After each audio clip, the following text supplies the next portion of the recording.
Hello guys, welcome to HTML tutorial series. Guys, आज के इस लेक्चर के इनसाइट हम HTML में टेबल लेआउट का यूज करके रजिस्ट्रेशन फॉर्म बनाना सीखेंगे। गाइस, इसके लिए हम एक रियल एग्जांपल बनाकर आपको समझाएंगे। तो गाइस, प्लीज इस लेक्चर को आप लास्ट मिनट तक वॉच करें क्योंकि ये लेक्चर आपके लिए बहुत ज्यादा यूजफुल होने वाला है। तो चलिए शुरू करते हैं। गाइस, अगर आप इस तरह का रजिस्ट्रेशन फॉर्म बनाना चाहते हैं तो सबसे पहले आपको इस तरह का एक फील्ड सेट बनाना होगा और उसके ऊपर आपको एक टेक्स्ट लिखना होगा रजिस्ट्रेशन। तो चलिए शुरुआत करते हैं।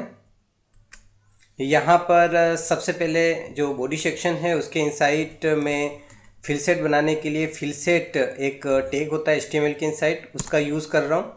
और इसके ऊपर टेक्स्ट लिखने के लिए मैं यहाँ पर लीजेंट एक टैग होता है उसका यूज़ कर रहा हूँ और यहाँ मैं लिख रहा हूँ रजिस्ट्रेशन। चलिए इसे सेव करते हैं और रन करके चेक करते हैं कि किस तरह का दिखाई दे रहा है। राइट क्लिक करते हैं, ओपन इन ब्राउज़र वाले ऑप्शन के ऊपर क्लिक करते हैं तो यहाँ पर आप देख सकते हैं इस तरह का दिखाई दे रहा है। इसका विड्थ कम करते हैं और इसका जो बैकग्राउंड कलर है उसको चेंज करके ऑरेंज करते हैं। चलिए इसके लिए मैं यहाँ पर CSS अप्लाई करूँगा। CSS अप्लाई करने के लिए हेड सेक्शन के इनसाइड में यहाँ स्टाइल टैग का यूज़ करूँगा। फील्ड सेट के ऊपर मुझे CSS अप्लाई करना है तो मैं यहाँ पर फील्ड सेट को डिफ़ाइन करूँगा और इसका जो विड्थ है सबसे पहले मैं उसको 300 पिक्सल कर दूँगा इस तरीके से। चलिए सेव करते हैं और रीलोड करके चेक करके देखते हैं। तो यहाँ पर आप देख सकते हैं इसका जो विड्थ है वो 300 पिक्सल हो चुका है। अब इसका जो बैकग्राउंड कलर है उसको हम यहाँ ऑरेंज कर देते हैं। तो यहाँ पर जो बैकग्राउंड कलर है उसको मैं ऑरेंज कर देता हूँ। चलिए इसे सेव करते हैं और रीलोड करके चेक करके देखते हैं। तो यहाँ पर आप देख सकते हैं इसका जो बैकग्राउंड कलर है वो क्या हो चुका है, ऑरेंज हो चुका है। अब हमें यहाँ पर रजिस्ट्रेशन फॉर्म बनाना है, बहुत आसान है। हम यहाँ पर जो फील्ड सेट है उसके इनसाइड सबसे पहले फॉर्म टैग यूज़ करेंगे क्योंकि हमें यहाँ फॉर्म बनाना है। अब लेआउट के लिए हम यहाँ पर टेबल लेआउट यूज़ करेंगे। इसके इनसाइड सबसे पहला रो हम बनाएंगे, उसके लिए हम TR टैग यूज़ करेंगे। इसके इनसाइड हम 2 कॉलम बनाएंगे, इसके लिए हम TT टैग यूज़ करेंगे।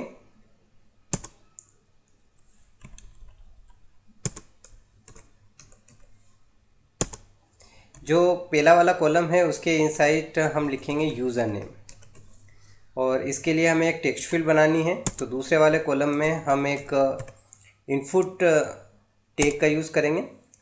तो यहाँ पर हम लिखेंगे इनपुट टाइप टेक्स्ट और नेम दे देंगे हम यहाँ पर UNAME। आप कोई भी नेम दे सकते हैं, मैं यहाँ पर UNAME दे रहा हूँ यानी कि यूज़र नेम। ठीक है, आगे बढ़ते हैं और इसे रीलोड करके चेक करके देखते हैं। तो यहाँ पर मैं इसे रीलोड कर रहा हूँ, आप देख सकते हैं इस तरीके से दिखाई दे रहा है। यहाँ पर आगे बढ़ते हैं। यूज़र नेम के बाद हमें फ़र्स्ट नेम बनाना है, लास्ट नेम बनाना है। तो चलिए फ़र्स्ट नेम और लास्ट नेम भी बनाकर देख लेते हैं, बहुत आसान है। फ़र्स्ट नेम और लास्ट नेम बनाने के लिए इस वाले कोड को यानी कि ये जो रो है इसको मैं कॉपी कर रहा हूँ। कॉपी करने के बाद मैं यहाँ पर पेस्ट कर रहा हूँ। यहाँ पर यूज़र नेम की जगह मैं क्या लिख दूँगा, फर्स्ट नेम, और यहाँ पर यू नेम की जगह मैं F नेम लिख दूँगा। अब मैं इसे सेव कर रहा हूँ यहाँ पर। चलिए रीलोड करके चेक करते हैं। तो यहाँ पर आप देख सकते हैं फर्स्ट नेम भी हमारा बन चुका है। वापस आते हैं। अब हम एक बार और पेस्ट करते हैं। यहाँ पर अब यूज़र नेम की जगह मैं कर देता हूँ लास्ट नेम और यहाँ पर यू नेम की जगह मैं एल नेम कर देता हूँ। एल नेम का मतलब होता है लास्ट नेम। चलिए सेव करते हैं इसे और रीलोड करके चेक करते हैं। तो यहाँ पर आप देख सकते हैं हमारा लास्ट नेम भी बन चुका है।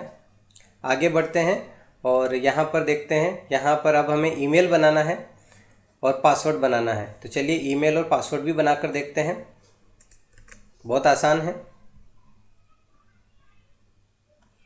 यहाँ पर मैं एक बार और पेस्ट करता हूँ। कॉपी मैंने एक बार किया हुआ है, इस वजह से मैं केवल पेस्ट कर रहा हूँ। यहाँ पर यूज़र नेम हटाकर मैं ईमेल लिख दूँगा और यहाँ पर इनपुट टाइप टेक्स्ट की जगह मैं लिखूँगा ईमेल, क्योंकि ईमेल के लिए हम ईमेल फील्ड यूज़ करते हैं। और ऐसा करने से बेनिफिट ये मिलता है कि जब आप गलत ईमेल डालते हैं तो वहाँ पर ऑटोमेटिकली रिस्ट्रिक्शन लग जाता है। और यहाँ पर नेम की जगह मैं लिख देता हूँ ईमेल। चलिए आगे बढ़ते हैं और रीलोड करके चेक करते हैं। यहाँ पर आप देख सकते हैं ईमेल बन चुका है। अब हम आगे बढ़ते हैं और यहाँ पर एक बार और पेस्ट करता हूँ। अब हम पासवर्ड फील्ड बनाएंगे। यहाँ पर यूज़र नेम हटाकर मैं लिख दूँगा पासवर्ड और यहाँ पर इनपुट टाइप में लिखूँगा पासवर्ड और यहाँ नेम में भी मैं लिख दूँगा पासवर्ड। आप नेम में कुछ भी नेम लिख सकते हैं, बट इनपुट टाइप आप पासवर्ड लिखेंगे। चलिए सेव करते हैं इसे और मैं रीलोड करके चेक करके बताता हूँ आपको।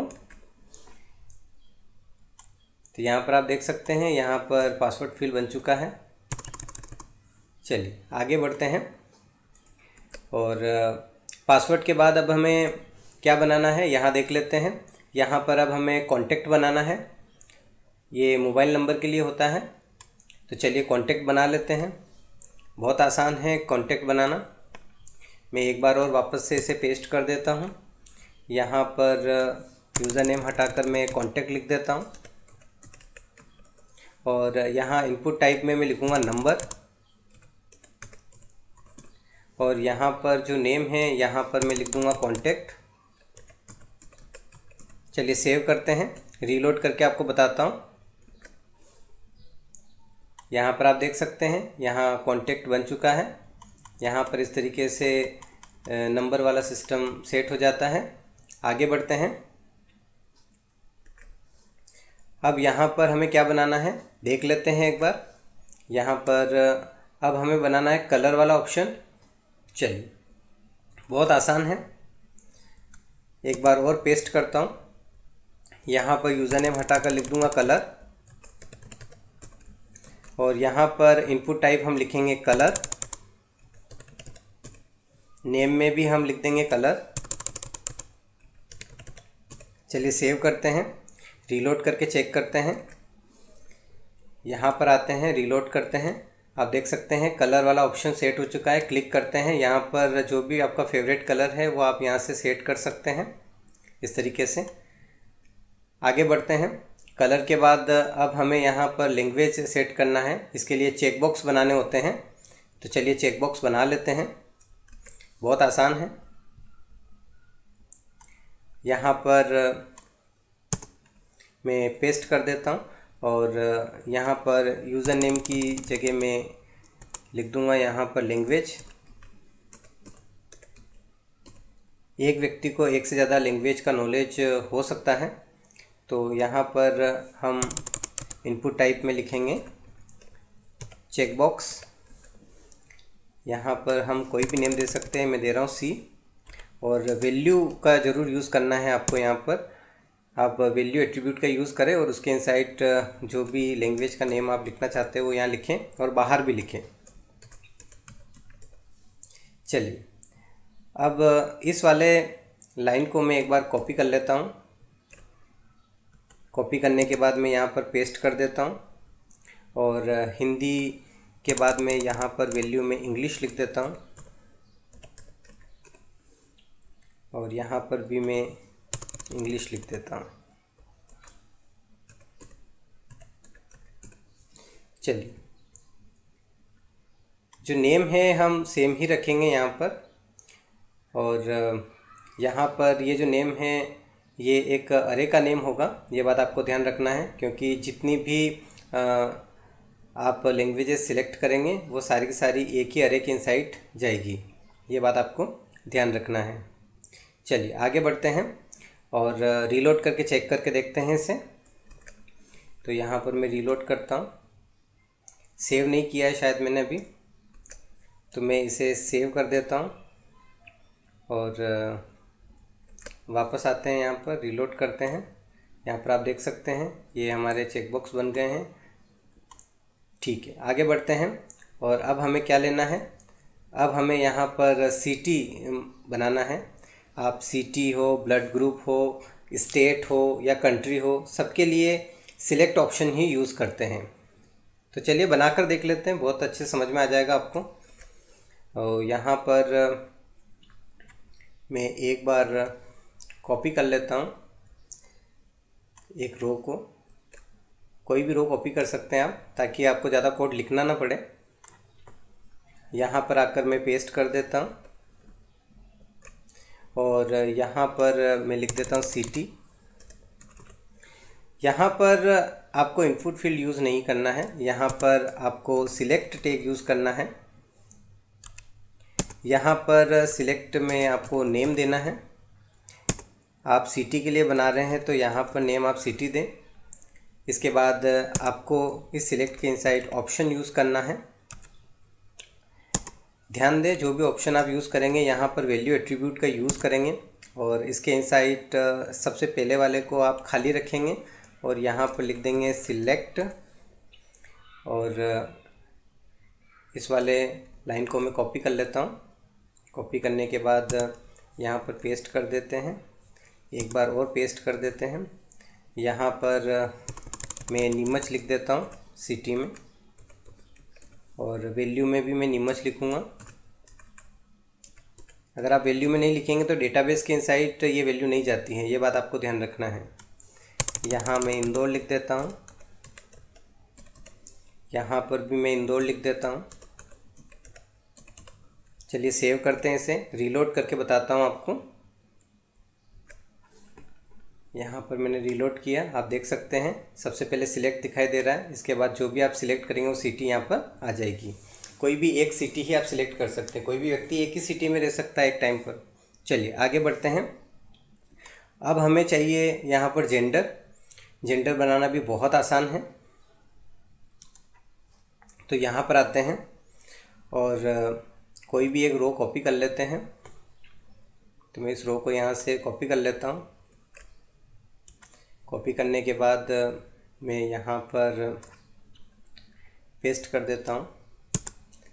देखिए ये जो सीक्वेंस आप बना रहे हैं ऊपर नीचे आप अपने हिसाब से सेट कर सकते हैं। यहाँ पर कलर हटाकर मैं जेंडर लिखूँगा। यहाँ पर इनपुट टाइप आप रेडियो लिखेंगे, क्योंकि जेंडर के लिए रेडियो बटन बनता है। किसी का भी एक ही जेंडर हो सकता है, इस वजह से हम यहाँ रेडियो बटन बनाते हैं। और रेडियो बटन बनाने के लिए आपको ये ध्यान देना है कि ऊपर नीचे दोनों जगह आपको नेम सेम रखना है। नेम सेम रखेंगे तभी यहाँ पर ओवरलैप होगा। यहाँ वैल्यू का यूज़ करना ज़रूरी है। यहाँ जेंडर में मैं मेल लिख देता हूँ और बाहर भी आपको लिखना है ताकि दिखे। ठीक है, अब ये वाला जो लाइन है इसको मैं कॉपी कर लेता हूँ और कॉपी करने के बाद मैं यहाँ पर पेस्ट कर देता हूँ। नेम सेम रखना है आपको, ध्यान ये देना है। यहाँ पर मैं फीमेल लिख देता हूँ और यहाँ पर भी मैं फीमेल लिख देता हूँ। सेव करता हूँ। चलिए रीलोड करके चेक करते हैं। यहाँ पर हमने रीलोड किया, आप देख सकते हैं जेंडर। यहाँ मेल पे क्लिक करूँगा और फिर फीमेल पे क्लिक करूँगा तो मेल पे से हट जाएगा। और ये तभी हो सकेगा जब आप नेम सेम रखेंगे, ये बात आपको ध्यान रखना है। चलिए आगे बढ़ते हैं। और अब हमें क्या बनाना है, अब हमें एड्रेस बनाना। एड्रेस बनाने के लिए हम टेक्स्ट एरिया का यूज़ करते हैं। तो बहुत आसान है, चलिए बनाकर देखते हैं। तो यहाँ पर कोई भी एक रो हम वापस से कॉपी कर लेते हैं ताकि हमें ज़्यादा कोड ना लिखना पड़े। तो मैं इस रो को यहाँ से कॉपी कर लेता हूँ। कॉपी करने के बाद मैं यहाँ पर इस रो के बाद पेस्ट कर देता हूँ इस तरीके से। यहाँ पर मैं लिख देता हूँ एड्रेस, और यहाँ पर आप इनपुट फील्ड यूज़ नहीं करेंगे, यहाँ पर आप यूज़ करेंगे टेक्स्ट एरिया। टेक्स्ट एरिया में रोज़ और कॉलम्स होते हैं। तो सबसे पहले मैं रोज़ दे देता हूँ यहाँ पर 5, और जो कॉलम्स है वो दे देता हूँ मैं 18। आप अपने हिसाब से दे सकते हैं। नेम ज़रूर दें, यहाँ पर मैं नेम दे रहा हूँ यहाँ पर एड्रेस। और सेव करते हैं इसे। चलिए रीलोड करके चेक करते हैं। यहाँ पर मैं रीलोड करता हूँ। आप देख सकते हैं एड्रेस के लिए यहाँ पर हमारा जो टेक्स्ट एरिया है वो बन चुका है। इसमें हम अपना एड्रेस डाल सकते हैं। चलिए आगे बढ़ते हैं और अब हमें यहाँ पर सेव बटन बनाना है, जो कि एक सबमिट बटन है। फॉर्म में हमेशा सबमिट बटन यूज़ करते हैं। आगे बढ़ते हैं। कोई भी एक रो में कॉपी कर लेता हूँ। तो यहाँ पर इस रो को मैं कॉपी कर लेता हूँ और कॉपी करने के बाद हम नीचे आते हैं, सबसे नीचे, और यहाँ पर इस रो के बाद पेस्ट कर देंगे। ये वाला जो कॉलम है हमें खाली छोड़ना है ताकि कुछ स्पेस हमें दिखाई दे। इसके बाद यहाँ पर इनपुट टाइप हमें लिखना है सबमिट। इस तरीके से नेम में भी आप लिख दें सबमिट,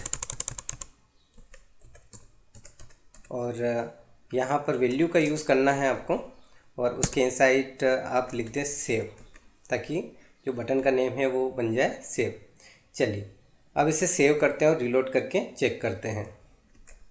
तो यहाँ पर आप देख सकते हैं मैं रीलोड कर रहा हूँ, सेव बटन भी बन गया है। हमारा रजिस्ट्रेशन फॉर्म पूरा तैयार है। आप इसे देखें और इसे देखें, दोनों एक जैसे आपको दिखाई दे रहे हैं।